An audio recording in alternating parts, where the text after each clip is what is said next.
Hello friends, I hope you all are doing great. Today we will discuss theory of international trade, comparative advantage theory of international trade, which is given by David Ricardo. So let's get started. Now highlights of comparative advantage. Comparative advantage theory was popularized by David Ricardo in his book on the principle of political economy and taxation, written in 1817. इसको किस नाम से जाना जाता है? David Ricardo ने इसको popular किया था, रादर जेएस मिल ने इसको डेवलप किया था, लेकिन पॉपुलराइज्ड बाय डेविड रिकार्डो। अब बात आती है कंपैरेटिव एडवांटेज होता क्या है, एक कंट्री को कब होता है comparative advantage. A country has a comparative advantage in producing that good if opportunity cost of producing that good is lower in that country as compared to another country. एक country को comparative advantage एक good में जब ही होता है जब उसको produce करने के लिए उस कंट्री का अपॉर्चुनिटी कॉस्ट कम है as compare to its competitor.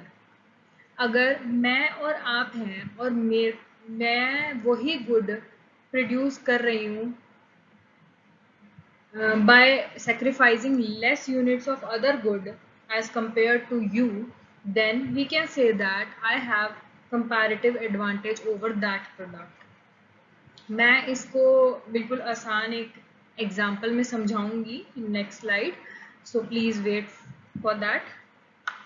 Now it is one of the traditional theories of trade. Traditional theories of trade भी इसे कहा जाता है. ट्रेडिशनल थ्योरीज ऑफ ट्रेड के अंदर हमारा absolute advantage, comparative advantage theory, Heckscher Ohlin, Rybczynski theory, relative factor equalisation, factor price equalisation theory, ये सारे आ जाते हैं. और इनमें क्यों आते हैं ट्रेडिशनल थ्योरीज, इनको क्यों कहते हैं? क्योंकि ये सारी थ्योरीज बेस्ड है कुछ अजम्पशंस पे जो कि रियलिस्टिक नहीं है, जैसे constant returns to scale, perfect competition, consumers have same taste and preference for the commodities.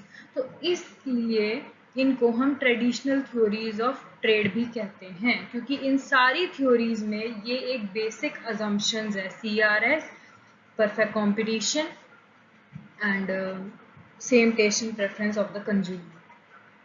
Comparative advantage theory को हम रिलेटिव एडवांटेज थ्योरी भी कहते हैं. कई बार एग्जाम में ये पूछ लिया जाता है, what is the other name of comparative advantage? So the answer would be relative advantage theory. इस थ्योरी के अंदर लेबर जो है वो होमोजीनियस है.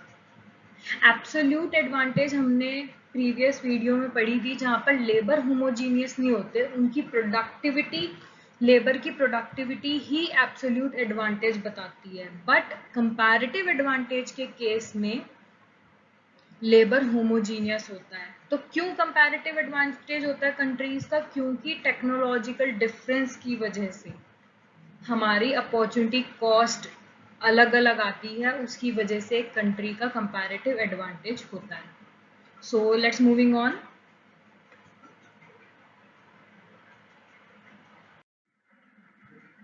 नाउ ये एग्जाम्पल है सिंपल सा जो हम डिस्कस करेंगे. Suppose you and I received an assignment which consists of 10 economics questions and 10 mathematical questions. In 1 hour, I can either solve 10 economics problems or 4 math problems, while you can either solve 5 economic problems or 5 math problems. Now we have to complete the assignment as soon as possible so we can play games after that. What should we do now? आप हो और मैं हूँ, हम दोनों को assignment मिला है जिनमें 10 इकोनॉमिक्स क्वेश्चन है एंड 10 मैथमेटिकल क्वेश्चन है. 1 आवर में मैं या तो 10 इकोनॉमिक्स क्वेश्चन कर सकती हूँ या मैथ क्वेश्चन, वो भी 4. On the other hand you can either solve 5 economic problems और 5 मैथ प्रॉब्लम्स. नाउ हमें ये असाइनमेंट जल्द से जल्दी कंप्लीट करना है, जिससे हम आगे टाइम सेव कर सके और हम गेम्स खेल सके. तो अब इसमें हमें क्या करना चाहिए? तो यहाँ पर रिक्वायरमेंट आती है कि किस बंदे का, आपका या मेरा, किस चीज में, किस सब्जेक्ट में, इकोनॉमिक्स और मैथ्स में हमारा कंपैरेटिव एडवांटेज है। So इसीलिए in order to find out the solution, we should know who has comparative advantage in solving problems of economics and who has comparative advantage in solving problem of maths. इसके लिए हमें पता होना चाहिए सबसे पहले comparative advantage निकालने से पहले हमें पता होना चाहिए अपॉर्चुनिटी कॉस्ट कितनी है। अगर हमें अपॉर्चुनिटी कॉस्ट पता चल जाती है तो कंपैरेटिव एडवांटेज हमें एज इट इज पता चल जाएगा, क्योंकि जिसकी अपॉर्चुनिटी कॉस्ट लोअर होगी उसमें हमारा कंपैरेटिव एडवांटेज होगा। तो वो कैसे निकालते हैं? अब हम आपका सिनारियो देखते हैं। You can either solve 5 economic problems और 5, so I can equate these both. या तो आप ये क्वेश्चन करोगे कि 5 इकोनॉमिक्स के प्रॉब्लम सॉल्व कर दिए, या आप ये करोगे, यानी कि आप दोनों में से एक चीज कर सकते हो।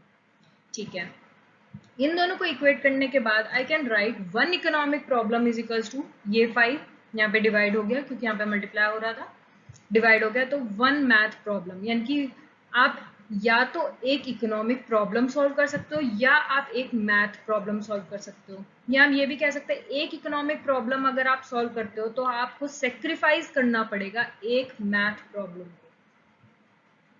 अगर आप इकोनॉमिक्स का एक प्रॉब्लम सॉल्व करोगे तो आप मैथ का नहीं कर सकते, अगर आप मैथ का एक प्रॉब्लम सॉल्व करोगे तो आप इकोनॉमिक्स का नहीं कर सकते। सो अपॉर्चुनिटी कॉस्ट यानी कितना सेक्रीफाइस करना पड़ रहा है ऑफ सॉल्विंग 1 इकोनॉमिक प्रॉब्लम, एक इकोनॉमिक प्रॉब्लम सॉल्व करने में आपको कितना गिव अप करना पड़ रहा है, वो है 1 मैथ प्रॉब्लम। तो ये आपकी क्या हो गई? अपॉर्चुनिटी कॉस्ट हो गई आपको इकोनॉमिक प्रॉब्लम सॉल्व करने की। एंड वाइस वर्सा, ये क्यों हुआ? क्योंकि दोनों साइड 1-1 है। या आप एक इकोनॉमिक्स प्रॉब्लम सॉल्व करोगे तो आपको एक मैथ प्रॉब्लम गिव अप करनी पड़ेगी, या आप एक मैथ प्रॉब्लम सॉल्व करोगे तो आपको एक इकोनॉमिक प्रॉब्लम को गिव अप करना पड़ेगा। तो इसलिए opportunity cost of solving 1 economic problem is 1 math problem and vice versa. अगर मैं अपनी बात करूं तो I can solve either 10 economic problems और 4 math problems. So 1 economic problem is equals to 4/10 यानी कि 0.4 मैथमेटिकल प्रॉब्लम। यानी कि अगर मैं एक इकोनॉमिक प्रॉब्लम पे अपना पूरा ध्यान लगाती हूँ तो मेरे को गिव अप करना पड़ेगा 0.4 मैथमेटिकल प्रॉब्लम। एंड सिमिलरली अगर मैं पूरा टाइम एक मैथ प्रॉब्लम पे लगाती हूँ तो I have to give up 10/4 यानी कि 2.5 इकोनॉमिक प्रॉब्लम। यानी कि अगर मैं एक मैथ का प्रॉब्लम सॉल्व करने बैठ जाऊं तो मैं 2.5 क्वेश्चन इकोनॉमिक्स के मेरे को छोड़ने पड़ेंगे, वो गिव अप हो जाएंगे मेरे। और अगर मैं इकोनॉमिक्स क्वेश्चन सॉल्व करने लग जाऊं तो 0.4 मैथमेटिकल प्रॉब्लम मेरे को गिव अप करना पड़ेगा। So I can write this shows opportunity cost of solving 1 economic problem is 0.4 and 1 math problem is 2.5 economic problems. अब यहाँ पे आपका आ गया अपॉर्चुनिटी कॉस्ट। अब इससे आप कंपैरेटिव एडवांटेज कैसे निकाल सकते हैं? यहाँ हमने पढ़ा 1 इकोनॉमिक प्रॉब्लम 1 मैथ प्रॉब्लम के इक्वल है, यानी कि एक इकोनॉमिक्स क्वेश्चन करोगे आप तो आपको एक गिव अप करना पड़ेगा मैथ्स का प्रॉब्लम। यहाँ पर अगर मैं वही क्वेश्चन एक इकोनॉमिक्स का सॉल्व करूं मेरे को गिव अप करना पड़ेगा 0.4 मैथ प्रॉब्लम। यानी कि मैं अच्छे से सॉल्व कर रही हूँ ना, क्योंकि मेरे को मैथ के प्रॉब्लम कम गिव अप करने पड़े। सो इसीलिए मैं ये कह सकती हूँ कि मेरा कंपैरेटिव एडवांटेज है इकोनॉमिक प्रॉब्लम को सॉल्व करने में। ऑन दी अदर हैंड अगर मैं देखूं एक मैथ प्रॉब्लम अगर आप सॉल्व कर सकते हो तो आपको एक इकोनॉमिक प्रॉब्लम गिव अप करना पड़ेगा। और अगर मैं अपना देखूं तो एक मैथ प्रॉब्लम अगर मैं सॉल्व करूंगी तो मेरे को 2.5 इकोनॉमिक प्रॉब्लम गिव अप करने पड़ेंगे। तो इस केस में कौन बेटर है? इस केस में आप बेटर हो, क्योंकि आपका अपॉर्चुनिटी कॉस्ट मैथ की प्रॉब्लम सॉल्व करने में कम है। यहाँ पर 1 math is equals to 2.5 economic problems है जो कि मेरा है, और आपका क्या है? 1 math problem is equals to 1 economic problem, आपका कम है। तो आपका कंपैरेटिव एडवांटेज हुआ in solving math problem and मेरा कंपैरेटिव एडवांटेज हुआ in solving economics problem. I hope आपको ये सिंपल एग्जाम्पल समझ आ गया होगा। अब हम एक कंट्री बेस के ऊपर एग्जाम्पल करते हैं।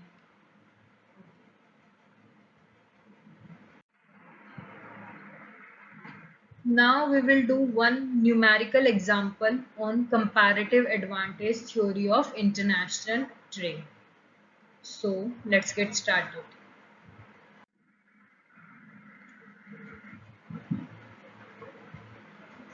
Now, question says that Japan and USA are two countries with 100 units of labor. Japan can produce either 50 cars or 200 tons of grains, while with the same units of labor, USA can produce either 200 cars or 100 tons of grains. Which country has a comparative advantage in the production of cars and grains? यहाँ पर दो countries की बात हुई है, Japan and USA, जिनके पास 100 units of labour हैं, लेकिन जापान या तो 50 कार प्रोड्यूस कर सकती है या 200 tons of grains. On the other hand USA या तो वो 200 कार प्रोड्यूस कर सकता है या वो 100 टन्स ऑफ ग्रेन्स। तो हमें ये जानना है किस कंट्री का किस प्रोडक्ट में कंपैरेटिव एडवांटेज है। सो सबसे पहले हमें क्या निकालना पड़ेगा? तो पहले हमें ये पता होना चाहिए कंपैरेटिव एडवांटेज होता क्या है। A country has a comparative advantage in producing that good, उस गुड में कंपैरेटिव एडवांटेज होगा if opportunity cost of producing that good, उस गुड को बनाने का अपॉर्चुनिटी कॉस्ट उसका लोअर होना चाहिए as compare to another country. अब बात आती है अपॉर्चुनिटी कॉस्ट क्या होता है। It is the value of next best alternative for, यानी कि एक गुड को प्रोड्यूस करने के लिए हमने दूसरे गुड का कितना सेक्रीफाइस किया, वो हमें बताता है हमारी अपॉर्चुनिटी कॉस्ट। तो पहले हम एक कंट्री लेंगे, जापान ले ली। It can either produce 50 cars और 200 टन्स ऑफ ग्रेन्स, यानी कि या वो 50 कार्स प्रोड्यूस कर सकती है या 200 टन्स ऑफ ग्रेन्स। तो हमने इन दोनों को इक्वेट कर दिया, यानी कि 50 cars is equals to 200 tons, यानी कि जापान या तो 50 कार बनाएगी या वो 200 टन्स ऑफ ग्रेन बनाएगी। Now 1 car is equals to 200 upon 50, यानी कि 4 टन्स ऑफ ग्रेन। ये हमें क्या दिखा रहा है कि अगर जापान को एक कार प्रोड्यूस करनी है तो उसे कितनी ग्रेन्स को गिव अप करना पड़ेगा, वो है 4 turns, 4 tons. So this shows in order to produce 1 car, Japan give up 4 tons of grains, or you can say opportunity cost of producing 1 car is 4 tons of grains. Similarly, 1 ton of grain कितना आएगा? जैसे 200 tons of grain था, यहाँ पे 50 cars थी। अब 1 ton of grain निकालना है तो ये 200 यहाँ पर चला जाएगा, यानी कि 50 by 200 यानी कि 0.25 कार्स। तो you can say opportunity cost of producing 1 ton of grain in Japan is 0.25 cars. Now same procedure for USA. It can either produce 200 cars or 100 tons of grains. So we can equate both. So 200 cars is equals to 100 tons of grain. Now 1 car is equals to 100 upon 200 means 0.5 tons of grain. यानी कि USA में एक car को produce करने के लिए हमें 0.5 tons of grains को सेक्रीफाइस करना पड़ेगा। This shows in order to produce 1 car, USA has to give up 0.5 tons of grains. या हम ये कह सकते हैं opportunity cost of producing 1 car is 0.5 tons of grain. Similarly, अगर हम grains के terms में निकालें, so 1 ton of grain कितना आएगा? ये 100 इधर चला जाएगा। So 200 upon 100 is equals to 2 cars, यानी कि 1 टन ऑफ ग्रेन प्रोड्यूस करने के लिए यूएसए को 2 कार्स गिव अप करनी पड़ेगी, यानी कि opportunity cost of producing 1 ton of grain is 2 cars. Now we have to compare USA and Japan. So we will find that अगर मैं यूएसए की बात करूं तो अपॉर्चुनिटी कॉस्ट ऑफ 1 कार को प्रोड्यूस करने की अपॉर्चुनिटी कॉस्ट हमने कितने निकाले? 0.5 टन्स। मैंने वही लिख दी यहाँ पे ग्राफ में, सॉरी टेबल में। और 1 टन ऑफ ग्रेन की अपॉर्चुनिटी कॉस्ट कितनी थी? वो थी 2 कार्स लिख दी। सिमिलरली जापान की हमने लास्ट स्लाइड में निकाली थी opportunity cost of 1 car produce करने के लिए जापान को सेक्रीफाइस करने पड़ेंगे 4 tons of grains and 1 ton of grain को प्रोड्यूस करने के लिए जापान को सेक्रीफाइस करने पड़ेगी 0.25 कार्स। अब हमें देखना है कि कार को प्रोड्यूस करने के लिए किसकी लोएस्ट अपॉर्चुनिटी कॉस्ट है। तो 0.5 और 4 विच वन इज लोअर? 0.5। सो यानी कि इसका कंपैरेटिव एडवांटेज है किसका, किस कंट्री का? ये 0.5 टोन्स, ये है यूएसए का। So the USA has lower opportunity cost in the production of cars and Japan has the lower opportunity cost. अगर हम टोन्स ऑफ ग्रेन्स की बात करें तो यूएसए को गिव अप करने पड़ेंगे 2 cars to produce 1 ton of grain. उसी जगह जापान को सेक्रीफाइस करना पड़ेगा ओनली 0.25 कार्स। तो जापान की कंपैरेटिव एडवांटेज हुई आपकी टोन्स ऑफ ग्रेन्स में, क्योंकि उसकी अपॉर्चुनिटी कॉस्ट आपकी कम है। So therefore you can say USA has comparative advantage in the production of cars while Japan has comparative advantage in the production of grains.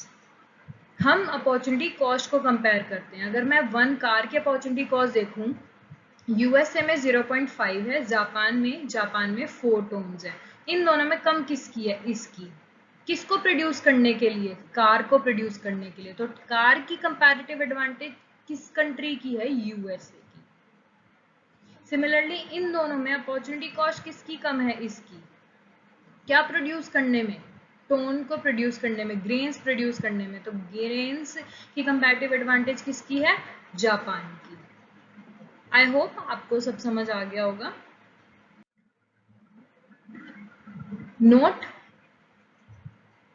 a country can't have comparative advantage in the production of both goods, rather it can have absolute advantage in the production of both goods. जब भी 2 countries होती हैं, यूं possible है कि एक country का absolute advantage है दोनों कमोडिटीज में। अगर मैं लास्ट केस की बात करूं तो ये पॉसिबल है कि जापान का एब्सोल्यूट एडवांटेज है ग्रेन्स की प्रोडक्शन में भी और कार्स की प्रोडक्शन में भी।